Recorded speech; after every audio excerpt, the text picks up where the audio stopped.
Diálogos musicales con Gustavo Yepes.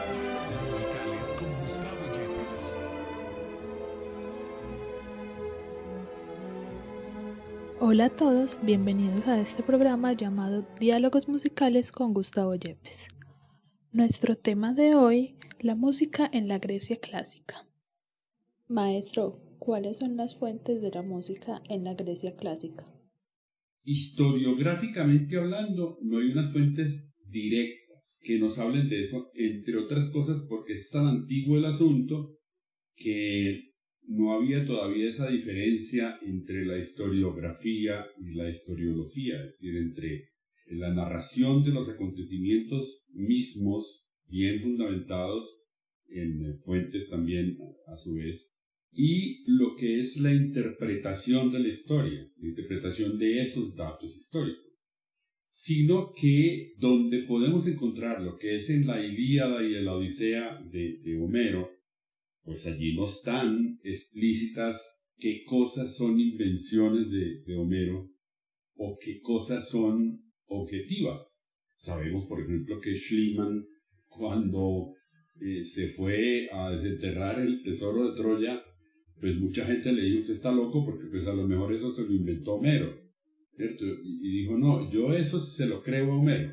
Y se encontró pues la ciudad y se encontró tesoros y demás. Entonces, la realidad es que nosotros encontramos en la Ilíada y la Odisea mitos y leyendas mezclados con datos objetivos. Y por eso tenemos que como entender finalmente qué de ahí es una cosa o qué es otra. Tenemos otras fuentes muy posteriores, incluso después de Cristo. Estamos hablando pues de 6, 7 siglos antes de Cristo. Pero hay fuentes, inclusive hasta por allá del siglo III después de Cristo, o sea, como 8 o 9 siglos después, que cuentan acerca de encuentros de ellos, hallazgos que habían encontrado no solamente en el mismo Homero, sino en autores posteriores que inclusive muchas veces desaparecieron por razones diferentes, pero que autores posteriores nos hablan de ellos. También tenemos una fuente importante en los mitos, en el mito de Apolo, en el mito de Orfeo, de Marcias, de Dionisos, de Atenea y de la flauta. Orfeo, por ejemplo, es un asunto que ha dado de qué hablar mucho tiempo después, inclusive sabemos que hay muchas óperas, que hay muchas obras de teatro, cuadros, etcétera, dedicados a Orfeo y muy especialmente la ópera. Así que es un asunto muy musical porque es un poeta lírico que canta, que toca la lira, que va a buscar a su amada Eurídice que ha muerto, a buscarla en el Hades y entonces tiene que atravesar por entre las furias y las domina o las maneja o las convence con su canto. Entonces, claro, es un asunto muy musical. Lo mismo el caso de Dionisos, que ligado a los instrumentos aerófonos, muy especialmente al áulos y a la siringa, canta al amor y canta al exceso, a la pasión. Entonces los mitos también son importantes. Tenemos además una relación con la religión, por ejemplo los himnos a los dioses, y muy especialmente los himnos que eran de Esparta, digamos, que era un sitio en donde la gente se formaba mucho para la guerra, para formar soldados, y entonces el canto coral es muy propio de ellos. Cuando decimos coral no estamos diciendo coral como decimos ahora que es en varias voces, no. Coral es en una sola voz, pero cantando mucha gente al mismo tiempo. Hay también un asunto muy importante en esto de la música de los griegos antiguos que es la cosmogonía, la música de las esferas de Pitágoras, en donde él sueña con que el universo suena todo allá, porque si todos esos cuerpos allá se mueven, pues debe producir una música, y él relaciona esa música con la escala musical, y entonces el universo es un cierto orden, el mundo es ese orden, ese cosmos, y el hombre es un microcosmos, y la música refleja ese mismo orden. Así que ese es el otro punto importante, el pitagorismo, la cosmogonía, la música de las esferas. Y claro, tiene que ver con la vida social. En el caso de la Ilíada y la Odisea, por ejemplo, se nota que la música es un oficio de unos señores que saben hacerlo, que saben ejercerlo, y entonces eso va hacia la recreación y hacia el hedonismo, hacia el placer. Tenemos además la idea de la musiqué entre los griegos, que la musiqué no está ligada específicamente con la música, sino que está ligada con las musas. La palabra musiqué viene de musas y que es esencial para la educación aristocrática. Entonces, esa musiqué incluye canto con la poesía, el tocar la lira, el danzar y la gimnasia. Inclusive eso nos explica por qué tenemos, por ejemplo, en las Olimpiadas también un concurso musical, que era un concurso musical con instrumento, con canto, con poemas, todo ligado y todo eso además danzado. Y hay una fuente muy importante para saber sobre la música de la Grecia clásica, que es el famoso pseudo-Plutarco. ¿Por qué pseudo? Es decir, falso Plutarco. En su tratado de música del siglo III después de Cristo, imagínense, tanto tiempo después. Y decimos que pseudo, falso, Plutarco, porque el verdadero Plutarco de Queronea del siglo I después de Cristo fue un historiador, un político, un moralista, y todos lo conocemos por las famosas vidas paralelas, en donde hace un paralelo entre personajes romanos y griegos. Y él dice que, según Homero, Aquiles calma su cólera contra Agamenón por medio de la música que le enseñara un centauro muy sabio que se llamaba Quirón. Y entre otras cosas, el nombre de Quirón viene de la misma raíz que mano, porque Quir es una mano en griego. Y que él sabía de música, de leyes y de medicina. Entonces, según Pseudo-Plutarco, por ejemplo, Hércules hacía uso de la música para descansar, para temperarse, cuando necesitaba eso. Algo que también vemos en música de Pseudo-Plutarco, en ese libro, es cómo la música parecía, para el caso de esa Grecia antigua, algo que hacían aedos o poetas, que eran poetas y músicos, no se podía separar la poesía de la música. Entonces, estos señores como Femio, como Demódoco, a quienes, entre otras cosas, siempre pintan ciegos lo mismo que al mismo Homero, ellos están al servicio de diferentes reyes en diferentes sitios de Grecia antigua y cantan y tocan con fines hedonistas, es decir, son gente que sabe su oficio y que tiene como interés en no solamente contar alguna historia, cantarle algún amor, etcétera, contar acerca de algún héroe, sino que también es para que la gente pues se divierta, goce con la música.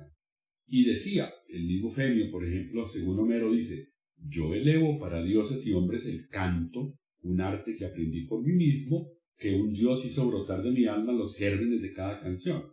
Entonces es un oficio especializado, no es que todo el mundo cante según Homero y según Pseudo-Plutarco. Los aedos, o sea, los poetas, tienen un variado repertorio según en qué van a usar ese repertorio, en qué momento.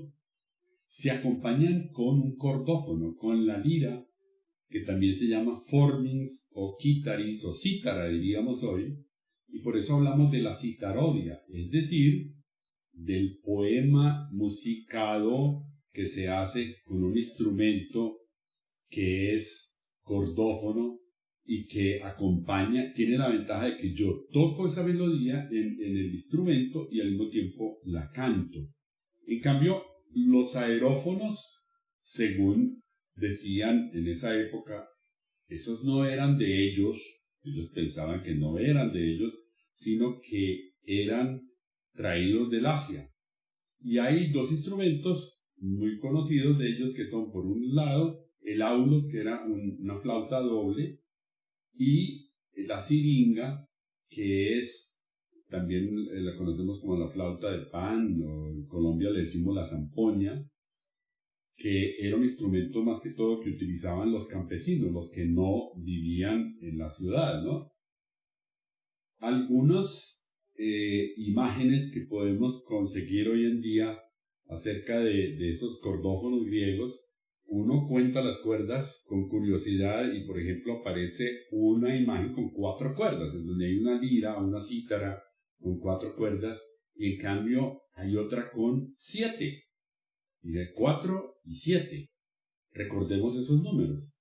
¿Por qué? Porque más adelante vamos a ver que eso tiene que ver con algo que tendremos luego, que es cómo la lira o la cítara va aumentando de número las cuerdas. Hay un tema muy interesante que es también de lo que se llama el nomos citaródico. La palabra nomos siempre tiene que ver con ley, es una ley, una norma. Entonces, según el poeta y músico Terpandro de Lesbos, del siglo VII a.C., la forma de composición de esto tiene varias partes, que ellos le llamaban en griego arca, metarca, catátrofa, metacatátrofa, ónfalos, esfragis y epílogos, que yo puedo traducir como el comienzo o primer tema, un interludio, un segundo tema que los llamaban vuelta, catátrofa, y un segundo interludio, y luego viene como el nudo del asunto, donde se complica, donde hay una pelea, donde hay un disgusto, donde hay una oposición, y luego se ponen de acuerdo, entre otras cosas, a eso llamaban armonía, ponerse de acuerdo. Y finalmente una especie de epílogo, una moraleja, ¿no? Esto también es algo que nos llama la atención porque es que esto se parece a tantas cosas. Miren, se parece a lo que es un proceso de investigación, por ejemplo.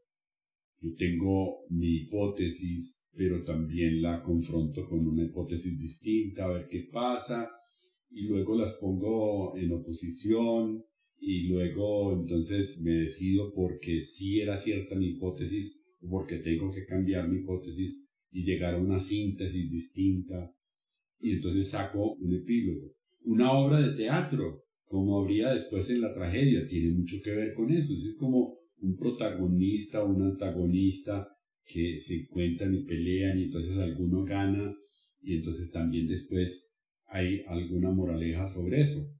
Así que vemos que ese famoso nomos citaródico que se acompaña con la cítara, ese tipo de composición se parece a muchas más cosas que vemos hoy en día, que es como una especie de plan de composición. Las diferentes, digamos, áreas del conocimiento de esa época están representadas para los griegos por Apolo, que con la diosa Memoria, Mnemosine, tienen sus hijas que son las musas. Y esas musas también nos recuerdan cosas a las que se dedicaban los griegos. Por ejemplo, Clio tiene que ver con la historia y la épica. Calíope es la musa de la poesía lírica. Melpómene de la tragedia. Talía de los juegos. Urania de la astronomía, entre otras cosas porque los cielos se dice Urano, y Terpsícore, que es la musa que está relacionada con la danza y la lírica coral. Érato, que como vemos con su nombre Eros, que se parece a amor, entonces esta es la musa, podríamos decir casi que la diosa de los poemas y las canciones de amor. Euterpe, que está también ligada con la música, pero muy especialmente con la flauta. Y Polimnia. Polimnia viene de polihimnia, como muchos himnos. Entonces esta tiene que ver con el canto coral. Los 9 poetas líricos más importantes que conocemos hoy, que tenemos mucha admiración por ellos, de los cuales todavía tenemos muchos ejemplos que podemos conocer, son Alcmán, Safo, la gran poetisa, ¿no? Safo de Lesbos, Alceo, Anacreonte, Tesícoro, Íbico, Píndaro, Simónides y Baquílides. Todos ellos, repito, tienen muchísima obra. Voy a recitarles rápidamente un poema de Safo de Lesbos, de la poetisa. Vamos a hacerle un poquito de homenaje a la mujer. traté de poner como en una forma poética, entonces se las voy a recitar y dice: Oh tú, en 100 tronos, Afrodita reina, hija de Zeus, inmortal, dolosa, no me acongojes con pesar y sexo, ruégote, Cipria. Antes acude como en otros días, mi voz oyendo y mi encendido ruego, por mí dejaste la del padre Zeus alta morada. El áureo corre que veloces llevan lindos gorriones, sacudiendo el ala, al negro suelo desde el éter puro, raudo bajaba. Y tú, oh dichosa, en tu inmortal semblante te sonreías. ¿Para qué me llamas? ¿Cuál es tu anhelo? Dime, ¿por qué sufres?, me preguntabas. ¿Parte de nuevo el corazón inquieto? ¿A quién pretendes enredar en suave lazo de amores? ¿Quién tu red evita, mísera Safo? Bueno, vamos a hablar ahora de los pies y los metros. Ellos componían sus versos, sus poemas, basándose en esos dos conceptos, que son el de pie. El pie es una manera de juntar, de combinar sonidos cortos y largos. Y los sonidos largos tienen como cierta acentuación. Y fuera de eso, ellos, esos pies los juntaban en cada verso, cogían, por ejemplo, 4 pies de esos, o 5 pies, o 6 pies, entonces tendríamos un tetrámetro, o un pentámetro, un hexámetro, un heptámetro, de acuerdo con el número de veces que se repetía el pie. Y esos pies eran, como les digo, conjunciones de sonidos cortos y largos.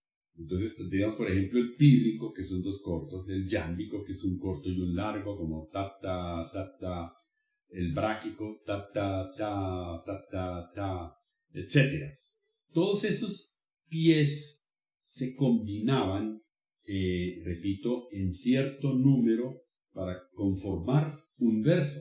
Y luego 2 versos, por ejemplo, serían un mistiquio, y un doble mistiquio sería una estrofa. Entonces, como ven, hay como una gradación de las partes que corresponden ahí. Les leo un poquito como los nombres de los pies, sin que nos tengamos que aprender cómo es cada pie, pero para que miren los nombres que son también bellos, ¿no? El pírrico, el yámbico, el bráquico, el tríbraco, el dáctilo, el anapesto, el moloso, espondeo, troqueo, anfíbraco, crético, jónico, coriámbico, antibáquico. Con eso están hablando también de que además eran provenientes de diferentes tribus de la antigua Grecia, de los que conformaron la antigua Grecia. Y además, como dijimos en la primera charla, en la que hablábamos de la escritura musical, ahí teníamos también unos signos prosódicos que se van a aplicar a la escritura. Por ejemplo, el agudo, que sería como nuestra tilde, el grave, el circunflejo, que ellos le llamaban perispomeion, y tenían además como unos signos de puntuación. Tenían uno que se llamaba conjunción u ofen, que es cuando yo quiero que no me respiren ahí, sino que sigamos el discurso, un apóstrofos, que es nuestra coma, y una diástole, que es como un punto para nosotros. O sea, que ellos también organizaban sus textos de esta manera. Hay muchos autores interesantes, no vamos a mencionarlos a todos, pero vamos a hablar así rápidamente de algunos. Por ejemplo, Laso de Hermión, del siglo VI antes de Cristo, que es mencionado por el pseudo-Plutarco, por Aristóxeno, que parece que era un poeta lírico, un compositor de ditirámbicos, y que es el primero que hace la distinción entre rítmica, armónica y métrica, que eran como las 3 partes de la manera como ellos estudiaban la música, que repito, estaba ligada a la poética fuertemente. Tenemos al viejo y conocido Pitágoras, que es el que nos dice cómo son la cuestión de los armónicos, que estudió la cuerda, qué pasaba si yo la cortaba por la mitad, si tocaba en la tercera parte, si en la cuarta, si en la quinta, y cómo se generaba la escala, pues, a partir de ahí. Entonces, Pitágoras es muy importante por eso, pero también porque nos habla del concepto de armonía, que, como decíamos ahora, es una síntesis de contrarios, Y es además una actitud que no es solamente científica, sino que también es mística. Él creó pues una especie de seguidores, una especie de escuela que lo siguen a él con mucho interés. Tenemos a Filolao, por ejemplo, que nos habla de que hay una cuerda nueva. En un momento dado, como vamos a ver enseguida, habíamos hablado de 4 cuerdas, de 7 cuerdas antes cuando oímos hablar de las cítaras. Bueno, entonces Filolao habla de que hay una nueva cuerda. Vamos a ver cuál es esa nueva cuerda. Y entonces volvamos a uno que mencionamos antes, que era el señor Terpandro. Terpandro se encuentra con una lira, una cítara de 4 o 5 cuerdas. No sabemos si él fue el que inventó la quinta cuerda o si él partió de 4 o de 5, pero en todo caso, las 5 cuerdas básicas, voy a tratar de cantarlo, es como re, si, la, sol, mi, sol, la, si, re. Entonces, la cuerda nueva de la que hablaba Filolao es añadir un mi allá arriba. Re, mi, re, si, la, sol, mi. Y a pesar de que él estaba viviendo con los espartanos y los espartanos decían que el semitono es muy malo, que porque le daña ese espíritu valiente que tiene que tener un guerrero allá, entonces él le añadió semitonos y quedó esta escala. Mi, re, do, si, la, sol, fa, mi, medio tono. Y entonces después, esa escala que vimos se llama escala dórica. Y ellos, las escalas no las llamaban escalas, sino armonías. Mire que es lindo porque acabamos de decir que armonía es juntar contrarios, juntar opuestos para hacer una síntesis bella. Bueno, entonces es eso. Yo tengo ahí semitonos que pelean un tono con el otro y tengo unas notas que no son, según Pitágoras, no son armónicas con las otras, sino que son disonancias. Entonces tengo unas consonancias y unas disonancias que son contrarias y que me forman una linda síntesis que es esa armonía, esa escala, en donde hay como sonidos a favor y sonidos en contra del sonido básico.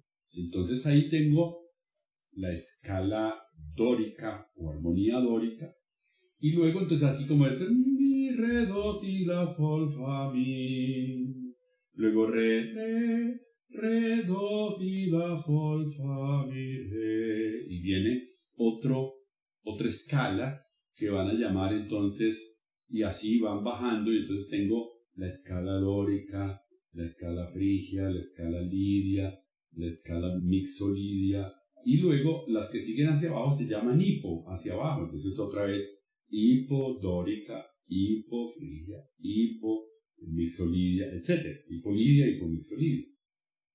Los grandes trágicos, hemos oído siempre hablar de Esquilo, Sófocles y Eurípides.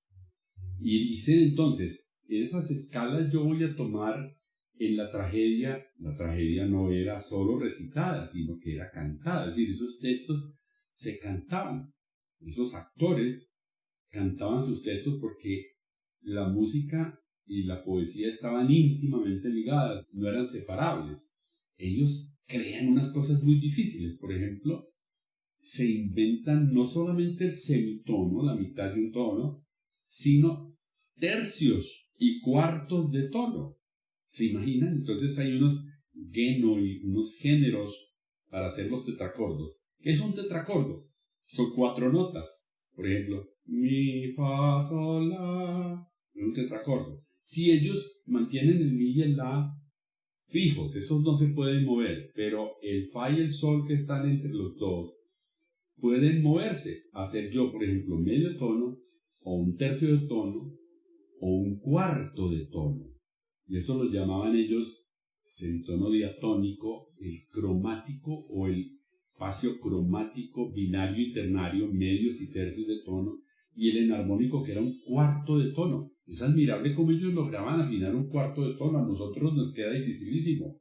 Casi nunca nos piden hacer eso. O sea, tal vez en algunos compositores contemporáneos que nos piden hacer un cuarto de tono. Pero eso es muy difícil para los mismos músicos.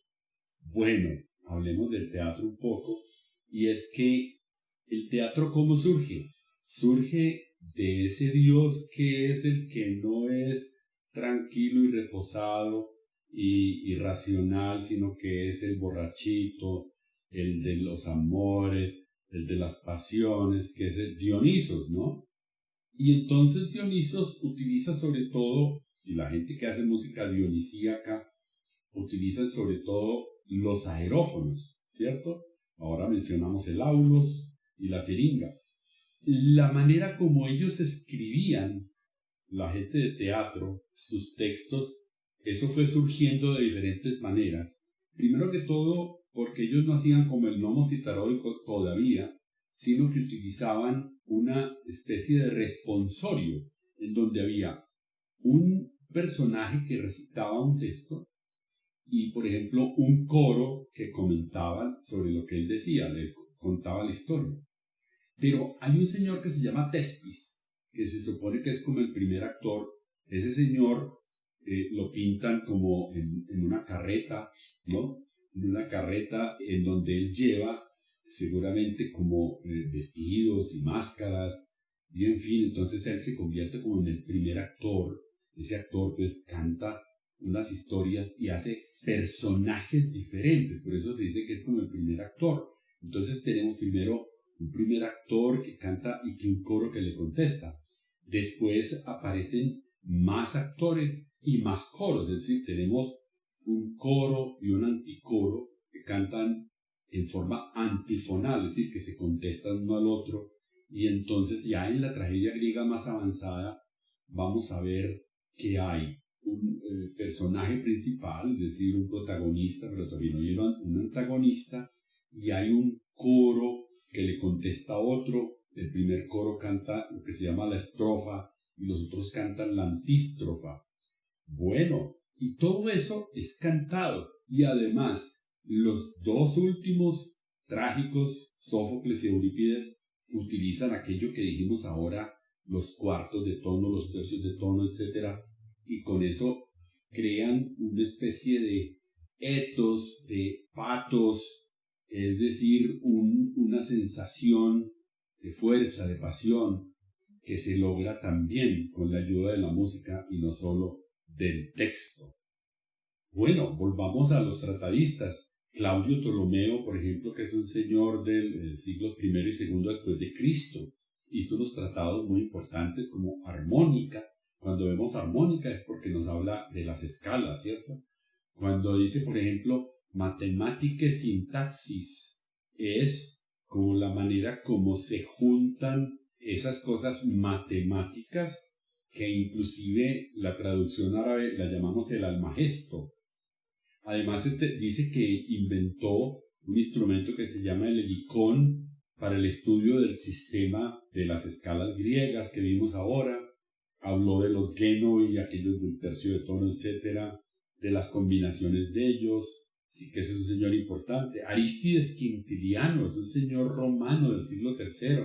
También escribió sobre la música en Grecia. Hay un libro que se llama Perimusiques, o sea, sobre la música. Y él hace una distinción entre la teoría y la ejecución de la interpretación y la composición, que son, a nosotros parece cosas que están perfectamente sentadas, pero antes de él no estaban clarificadas. De Pseudo-Plutarco ya hablamos, hay uno también que es Alipio, que escribe Introducción a la Música, y Alipio es muy importante porque nos habla, oigan esto, de los 1600 signos de la compleja notación griega. ¿Ustedes se imaginan eso? ¿Complejidad de eso? Y ahora, el que esté oyendo esto dice, bueno, ¿y este señor por qué no ha mencionado a los grandes filósofos? Sobre todo a los filósofos áticos, ¿no? A Sócrates, a Platón y a Aristóteles. Ellos también hablaron sobre la música. Y podemos decir cortamente como lo siguiente. El pensamiento de Sócrates y de Platón es muy poco amigo de la música que suena, de la música real que suena. Y ellos estiman mucho más al que habla sobre la música, así como al estilo pitagórico, ¿no? Que habla de la música de las esferas y de la matemática que hay en la música. Entonces, ellos están muy a favor de esos teóricos y dicen que es como la más alta filosofía. Eso lo dice en la República, por ejemplo, en el diálogo con Glaucón, dice: los amantes de las audiciones y de los espectáculos se complacen en degustar buenas voces, colores y formas, pero sus mentes no son capaces de ver y abrazar lo bello en sí mismo. O sea, esos son unos bruticos que son los esclavos, que son los que hacen la música que oímos. Claro, hay que oír música porque eso tiene cierto interés, pero entonces esa música tiene que ser la que le guste a la gente que es cultivada, y es música que son los nomoi, que son leyes, que son cosas que ya están hechas y que sabemos que esta pieza es para cantarle a Zeus y que esta otra es para cantarle a Afrodita, etc. Pero no me inventen más cosas, ¿no? Esa es como la idea de Sócrates, a quien Platón pinta en sus diálogos. Y entonces el pensamiento tanto de Sócrates como de Platón es muy parecido, tanto en los diálogos como en la República, y es de ese estilo que les acabo de decir. El pensamiento de Aristóteles, en cambio, es un poco más suave, digamos así. La política de Aristóteles en el libro octavo dice: la música es un arte liberal y noble que los jóvenes deben practicar, para que después puedan juzgarla, pero ya sin practicarla, es decir, después de que dejan de ser jóvenes ya no la deben practicar más. Bueno, por lo menos acepta que si yo voy a hablar de música debo haber practicado algo, debo haberme afinado mi oído, como saber de qué estoy hablando, ¿no? Aristóteles no cree que siendo las artes mímesis, es decir, imitación, pero la música no, y la música solo sirve para el ocio. Pero sí vuelve al sentido homérico de la Odisea, de concederle algún carácter hedonista. Es decir, que no solamente es cuestión ética, sino que también es hedonista, puede ser para que uno sienta algún placer. Inclusive él habla de una catarsis homeopática muy distinta de la alopática que van a tener otros pensadores de Grecia. ¿Y qué significa homeopática? Significa que si yo, por ejemplo, voy a calmar a un señor que está muy bravo, entonces le pongo una música también como enérgica, como brava, pero entonces la persona al oír eso se calma porque lo convierte como en música.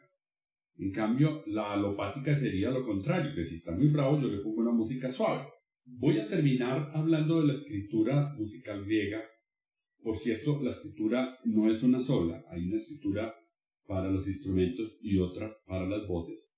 Pero les voy a contar así rápidamente cómo se vería un texto en donde aparezca la música escrita.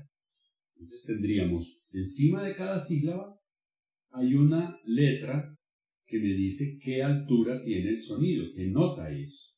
Y fuera de eso, en algunos casos también escribían algunos simbolitos que se referían al ritmo. En uno de los ejemplos que vamos a oír en este momento, el ritmo está indicado con unas rayitas, con unos punticos, y entonces eso es una posibilidad. Pero la mayoría de las obras que nos quedan, pocos ejemplos que conocemos de la antigüedad griega, que no llegan ni siquiera a 30 canciones, digamos así, en términos coloquiales, no tienen prácticamente nunca esos símbolos rítmicos, sino que el ritmo era el ritmo de las palabras, es decir, como habíamos visto ahora la cuestión de los pies y de los metros. Entonces, el ritmo que tenía la poesía era el ritmo que tenía la música. La música lo tomaba del ritmo poético y entonces yo no tenía necesidad sino de escribir qué nota quería yo que hiciera, ¿cierto? Hay un señor, un poeta al que se le murió la mujer muy joven, él quedó sumamente triste y entonces la enterró con una columna muy bella encima, y en esa columna aparece el epitafio que le dedicó. ¿Se imaginan qué bello? Y ese epitafio tiene un prólogo. Ese prólogo dice lo siguiente. Recuerden un poquito como la etimología. Dice, icon elithos imi. Acuérdense, iconografía. Icon es imagen, ¿no? Imagen, lithos es piedra, ¿no? Imi, soy una imagen de piedra. Títesi me síquilos, ofréndame síquilos, que es el nombre del marido que está dolido. Enta mnemes, ahora hablamos de mnemosine, de la memoria. Entonces, enta mnemes athanatoi, para memoria sin muerte, athanatoi, o sea, para memoria eterna. Sema policronion, señal de muchos tiempos. Acuérdense, cronómetro, por ejemplo, cronion. Y semasiología, semántica, señal, ¿no? Símbolo, señal por muchos tiempos. Entonces, soy una imagen de piedra, me ofrece síquilos para memoria eterna y señal por muchos tiempos. El texto del epitafio, el texto mismo dice, mientras estés vivo, exprésate, no dejes que nada te entristezca mucho, porque en verdad la vida es corta y el tiempo te exige su paga. Bueno, voy a cantarles con mi pobre voz cómo suena aproximadamente ese epitafio de Síquilos. Osontes faminu me de nolos ilicu Rosaligones titos en tote los ocronos apaiteni. Maestro, ¿qué semejanza hay entre los términos diatónico, cromático y enarmónico que usamos hoy en día con los géneros griegos? No, ya ahí sí no significan lo mismo. Pues cromático sí, porque un semitono de hecho ya nos está hablando de cromatismo, o sea que lo de cromático está bien, pero la palabra armónico pues puede ser más bien por la idea primitiva de la palabra, como dijimos ahora, que es como encuentro de contrarios. ¿Se acuerdan de Hegel, no? Tesis y antítesis igual síntesis. Ahí está esa idea de la armonía, encuentro de contrarios, unos contrarios que no se matan, sino que exponen sus argumentos y se ponen de acuerdo en una idea mejor. Entonces, es como yo utilizo una nota y su semitono, que son como enemigas, pero con eso logro una cosa linda, que es que con algo que es como oscuro y algo que es claro, entonces yo tengo una imagen más rica. Esa es la idea de armónico.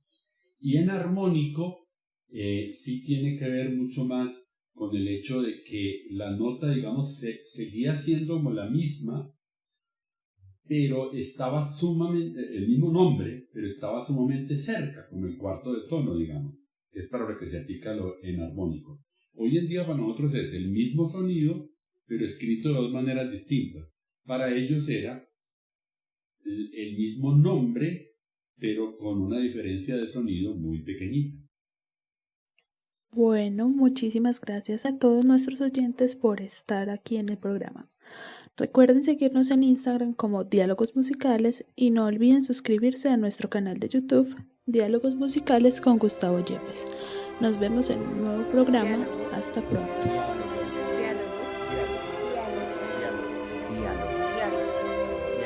Diálogos musicales con Gustavo Yepes.